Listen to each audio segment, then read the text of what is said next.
بس اللي مات مش هو اللي دفناه. من كام سنة حضرت جنازة واحد صاحبي، شاب طيب ساكت أغلب الوقت. الناس في الجنازة كان بيرددوا كلمتين اتنين، راح فجأة وملحقش يعيش. بس أنا في الوقت ده كنت واقف وحاسس بحاجة مختلفة. كان جوايا صوت بيقول إن اللي مات ده مش هو، ده صوته وشغفه وحلمه ونفسه الحقيقية. بس الغريب إنه مش هو لوحده اللي حصل معاه كده، في آلاف حوالينا ماتوا جواهم من زمان، بيشتغلوا شغل مش بيحبوه، عايشين حياة مش بتشبههم، عايشين زينا بس بيصرخوا من جواهم.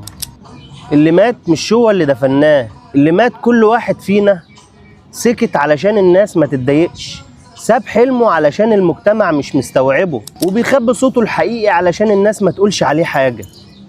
تعرف الصدمة الحقيقية امتى؟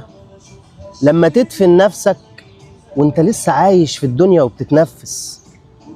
انت عايش ولا بتتنفس وبتضيع وقت؟